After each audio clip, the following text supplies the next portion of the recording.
So arithmetic sequences are, it's a pattern, right? It's a very simple pattern. It's the one you're most familiar with.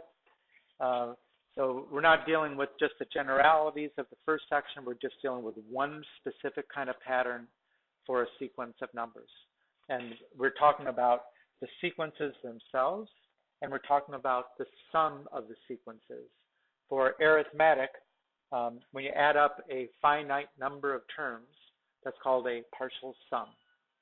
Right? So add up the first 5 terms, that's the 5th partial sum. So we're doing sequences and partial sums. And we're using formulas that you used last year for the most part. Not much different.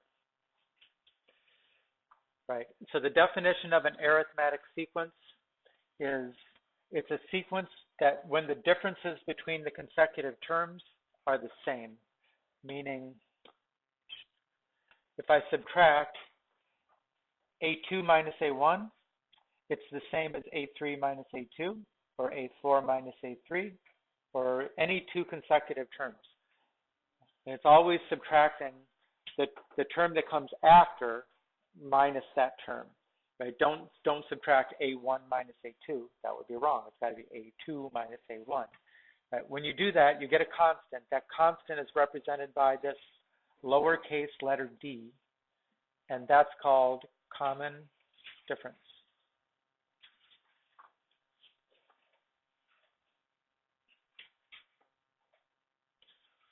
Okay, is there something else in that? I don't think so.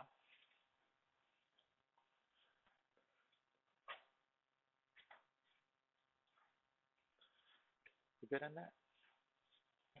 Not much to go with that.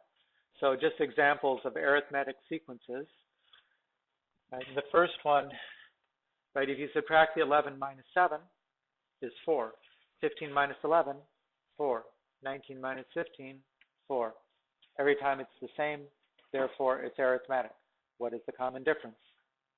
4. Right? That's the D.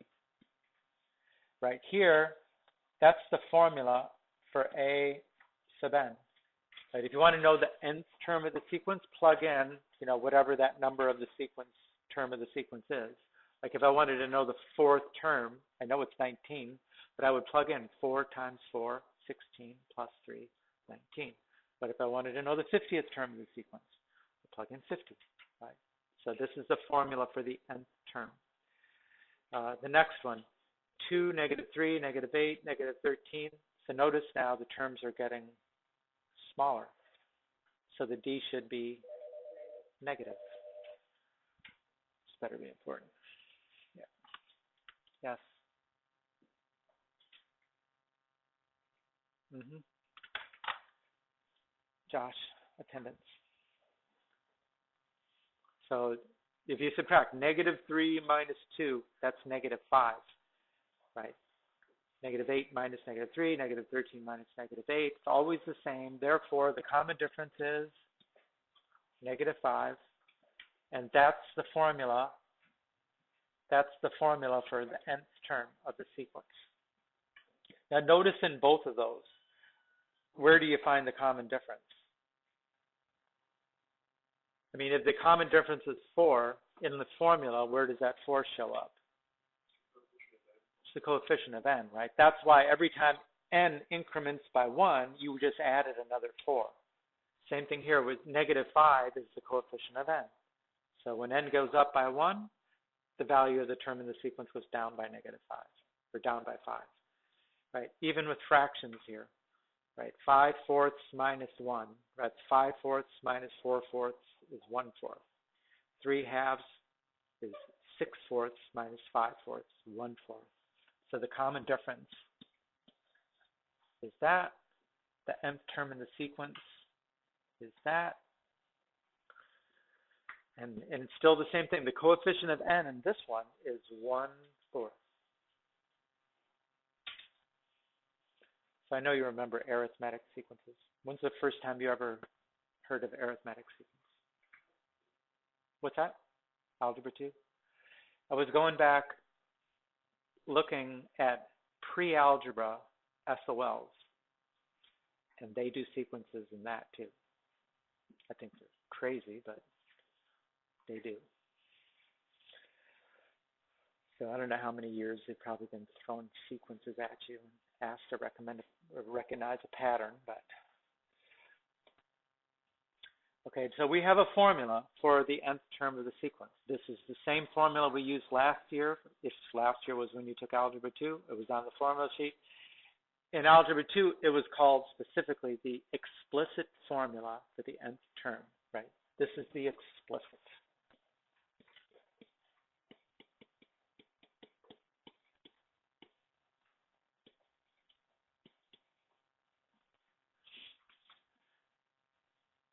Now, we recognize everything in that formula, right? The nth term, a sub n, equals a1 is first term, plus n minus 1, where n represents the number of that term, the ordinal number of that term in the sequence, and the d is the common difference. So we know all the parts of that thing. There is a recursive formula, and that was actually something on your formula sheet too, but the recursive formula would be the nth term equals the nth minus 1 term plus the common difference. Whatever is the term that goes before it, just add the common difference and you get that term.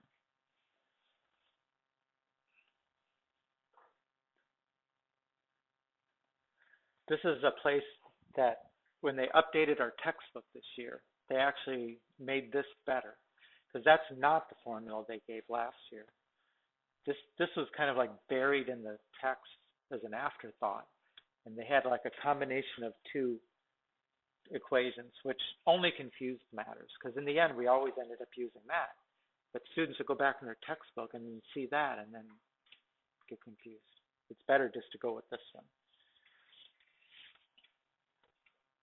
And obviously the author figured that out too.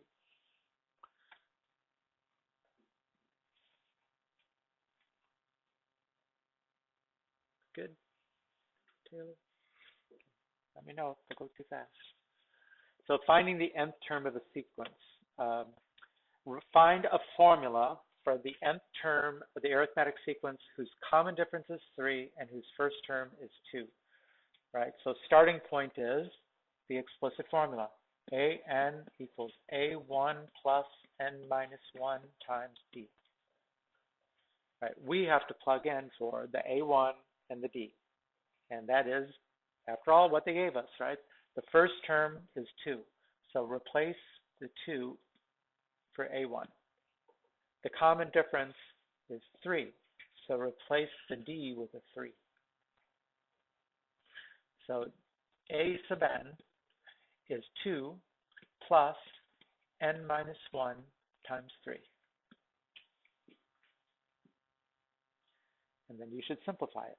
Right? It's a pretty basic algebra equation. A(n) equals 2 plus 3n minus 3. A(n) equals 3n minus 1.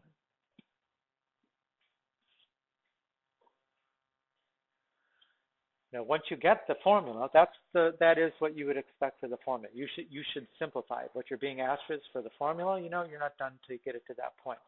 If you can check against the terms that you've been given, then you should. We've only been given the first term, so we could at least check that. I mean, if I plug in n equals 1, do I get 2 as the value? Yeah, n equals 1, 3 times 1 is 3, 3 minus 1 is 2. So it works for the first term, right? If it didn't, I mean, believe me, you see a lot of mistakes. A very common mistake here might be to like not distribute the 3 properly. Like you say 3n minus 1. Okay, well, when you get down to here, if you check it for the first term, it won't work. And you'll know that you did something wrong.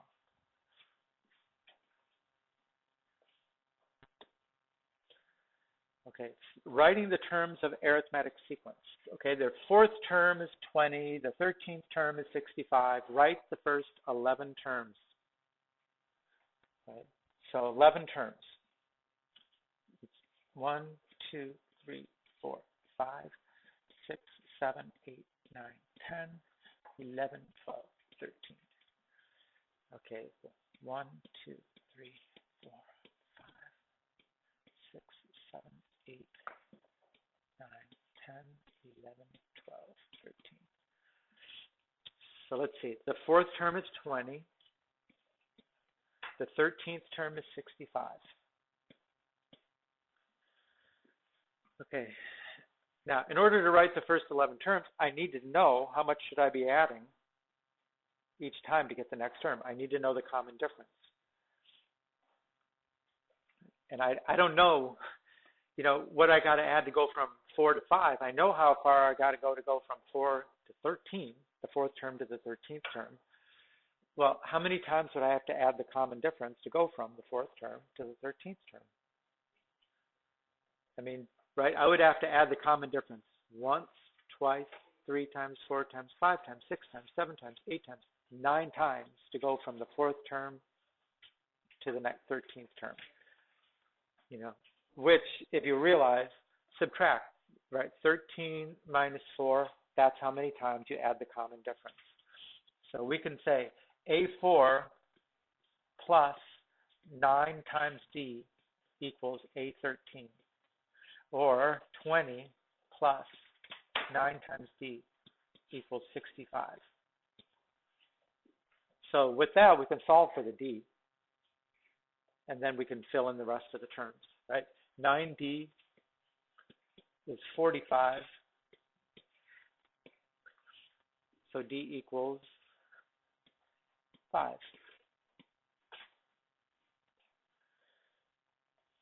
So now that I know the common difference, and I know the fourth term, the fifth term should be 25. The sixth term should be 30 and 35 and 40 and 45 and 50 and 55. Right? And they didn't actually ask for the 12th term, so I'm not going to fill it in.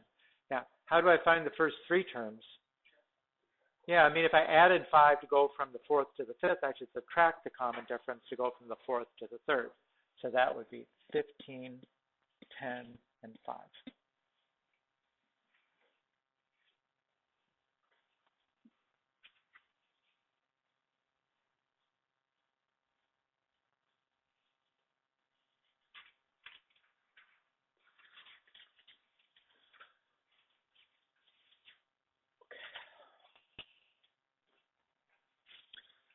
Okay, this one they say specifically to use recursion, not recursive, recursion formula. Find the nth term, find the 9th term of an arithmetic sequence that begins with 2 and 9, which is kind of a funny way to say it, but I guess what they mean is this is A1 and this is A2. So let's see. 1, 2, 3, 4, 5, 6, 7, 8, 9.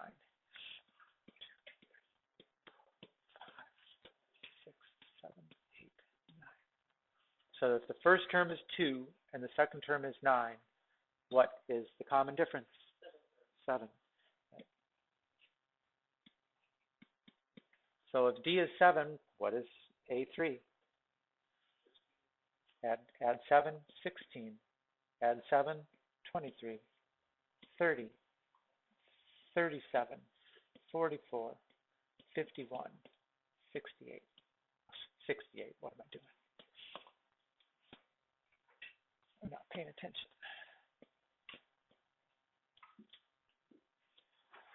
If they didn't say use recursion formula, I would have probably made my formula for A sub n and then plugged in 9. But they said use recursive, so we did it.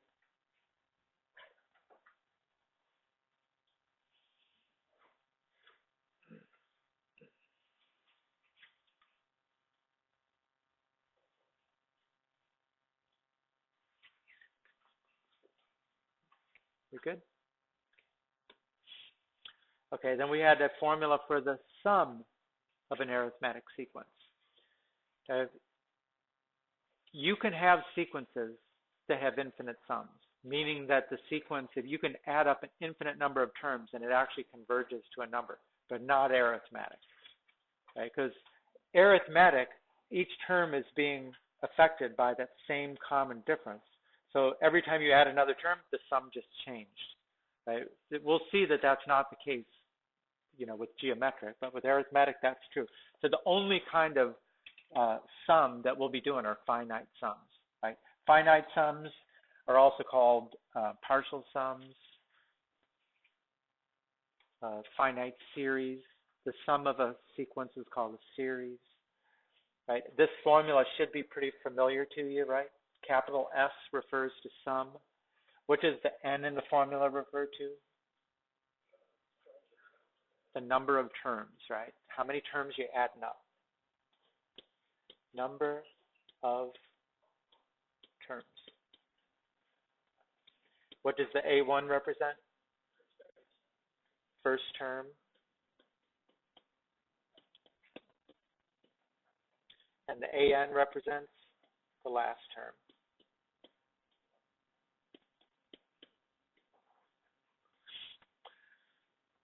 So with this example, I mean, clearly with an example like that, there's only 10 numbers there. You could add them up very easily and quickly in the calculator. But just to show how the formula works, we'll use the formula. I need to know three things: the number of terms, the first term, and the last term. In this case, the number of terms is, you can count them up, 10. The first term is 1. The last term is 19. So just plug those three numbers into that formula. F10 equals 10 over 2 times 1 plus 19. F10 equals 5 times 20 equals 100.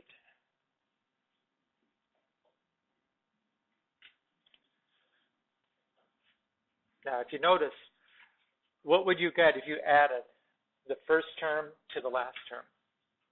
20. What would you get if you added the second term to the second to the last term? 20, right? And the third term to the third to the last, and the fourth. Every time you get 20. How many times do you get 20? 5 times. They have a little sidebar in the book which shows that famous mathematician Gauss, who, the legend says a teacher of Carl Friedrich Gauss, 1777 to 1855, asked him to add all the integers from 1 to 100. When Gauss returned the correct answer after only a few moments, the teacher could only look at him in astounded silence. Okay, now that would be one thing if one of you did it, but the story goes he was like 6 or something like that. I mean, the teacher gave an addition problem like that to keep the class busy for an hour or something, and this kid saw that same kind of thing. Oh, you know what? This isn't that hard. Notice the pattern. And essentially, that's where this formula comes from.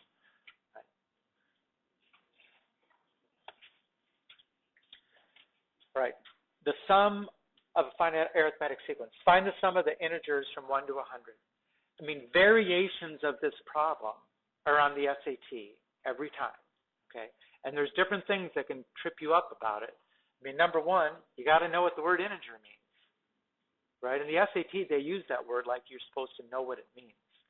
I think in this context, you probably would get it pretty closely, but there's a lot of questions that might not be so obvious what they're asking for, right? But the sum of the integers from 1 to 100 means add up 1 plus 2 plus 3 plus dot, dot, dot, dot, dot, plus 99 plus 100. I mean, I've seen questions like, what is the difference of the positive even numbers from 0 to 100 minus the positive odd numbers from 1 to 200, something like that. So different variations on that kind of a thing. And I tell you, when I've done those, I don't remember my SAT, but I used to teach SAT prep. When I see a problem like that, I actually, without thinking of this formula, do just notice a pattern and try and do something with it. I mean, if that particular problem, if you're going to add up the 4 plus 6 plus dot, dot, dot, dot, dot, all the way to 200, and you're going to subtract 1 plus 3 plus 5 plus dot, dot, dot, dot, dot, dot, all the way to 199, right? I mean, what I notice is every one of those, what do you get? 2 minus 1 is 1.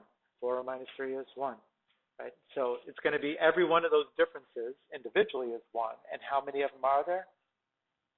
The even numbers from 0 to 200 is 100. so on. It'd be 100 times 1, 100. But I mean, you could do that using this kind of formula. In this problem here, the number of terms is 100. The first term is 1. The last term is 100. So you add them up. That'll be Sn, sorry, that was wrong.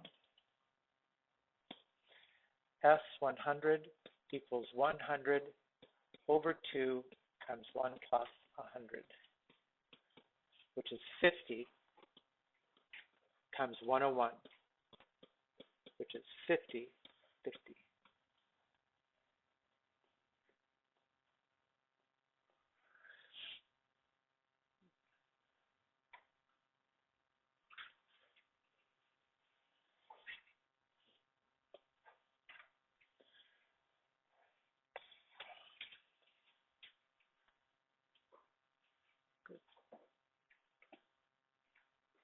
Good, Taylor? Yeah. Okay, find the 150th partial sum of the arithmetic sequence. Again, what do they mean by 150th partial sum? The sum of the first 150 numbers in that term, we should say it correctly, the sum of the first 150 terms of the sequence, right? So let's see. Here's our formula. Sn equals n over 2 times a1 plus an. Okay, how many terms will there be? N equals, I mean, they told you right there, right? There's 150 terms. What is the first term? The first term is 5. What is the last term? You don't know. It's not 150. Believe me, we get these kind of questions on tests. The most common mistake, and it's not just the most common mistake, it's like the most common answer, is because you don't know what the AN is, you just put 150 as a value. And that's not the value. That's like the ordinal number of that term in the sequence. Right? How are we going to find the 150th term? You're going to use this formula. AN equals A1 plus N minus 1 times D. Right? If I want to use that formula to find the 150th term, that's A150 equals 5 plus 150 minus 1 times the common difference is, looks like it's 11. D equals 11. So times 11. So A150 is, I'm just going to look it up, 1644.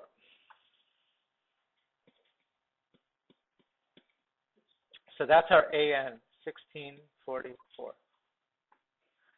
So now you've got everything you need to plug in. Right? So we'll do that. S150 equals 150 over 2 times 5 plus 1644, which is 123,675.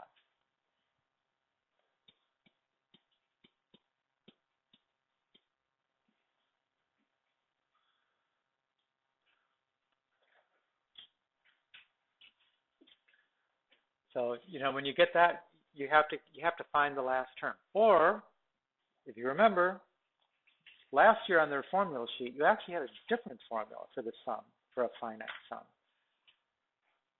And it goes like this. Right? If I've got those two formulas, we could actually just plug one into the other, and then we would have ourselves a formula that did not depend on anybody calculating the last term. Right? Let's substitute in the place of AN here. Let's substitute what AN equals, right? So that'll look like this.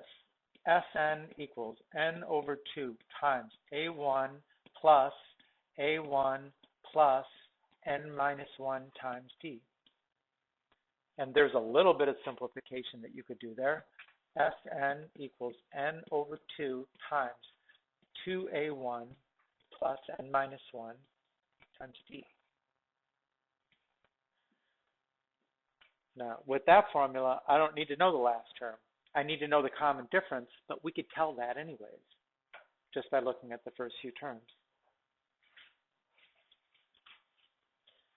You know, in a way, it's another formula to remember, but to me, if you're already remembering these two, they're really not that much effort to just plug one into the other and figure out what that other formula is.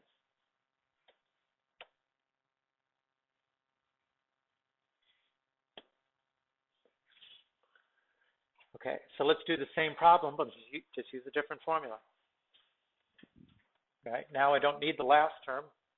S150 equals 150 over 2 times 2 times 5 plus 150 minus 1 times 11. I mean, and that's something you could put in the calculator all at once. And you're still going to get the same answer, 123,675.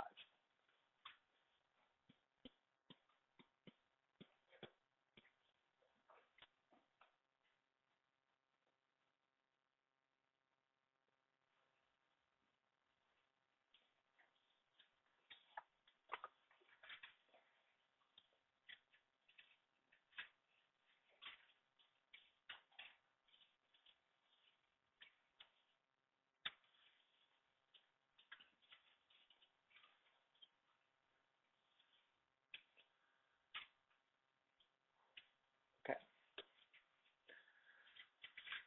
Okay, partial sum. So we'll do the same thing here. Find the 16th partial sum for the sequence. So again, we're going to use this formula. Sn equals n over 2 times 2a1 plus n minus 1 times d. In this case, how many terms is it?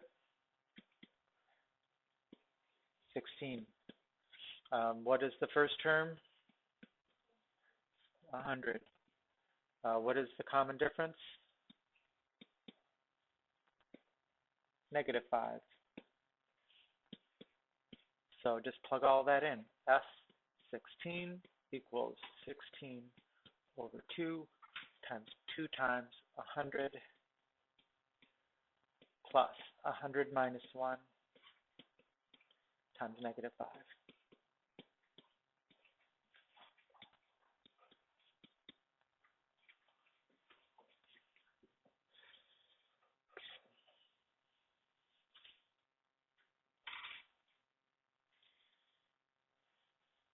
And it looks like, believe it or not, 1,000 on the button.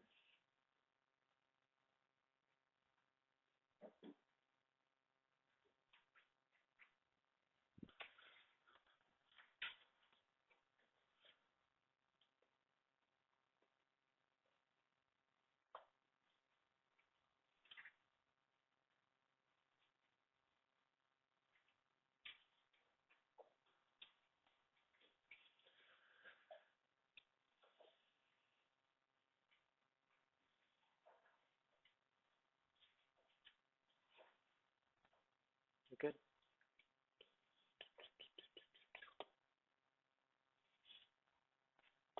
Is that it?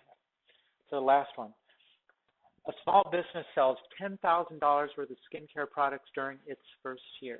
The owner of the business has set a goal of increasing sales by $7,500 each year for 9 years.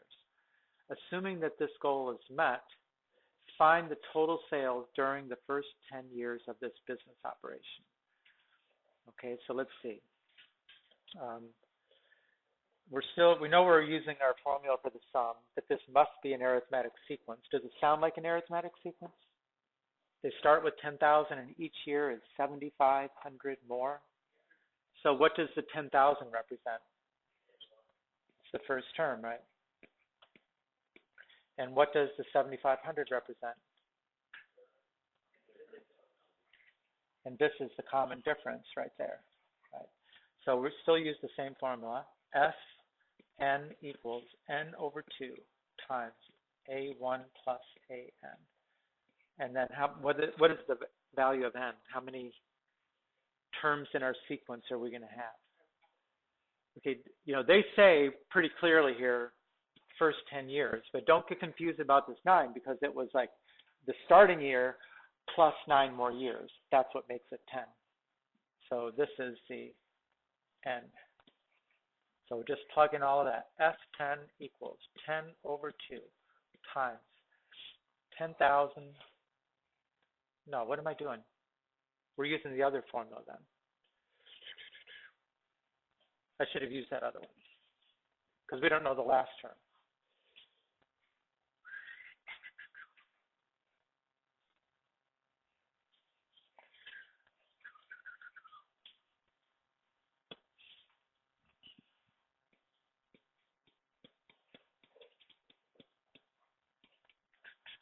S10 equals 10 over 2 times 2 times 10,000 plus 10 minus 1 times 7,500.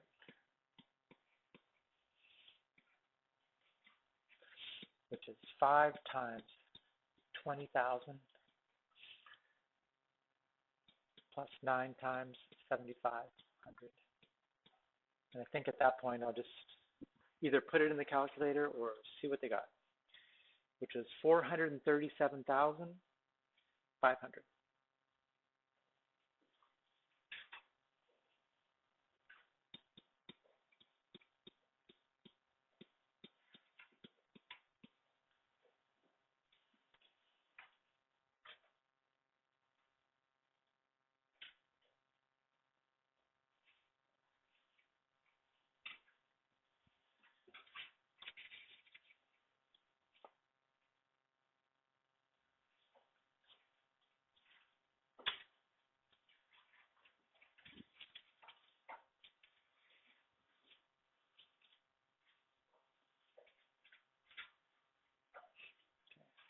And that was it. It should be pretty familiar to what we did last year. And that's homework.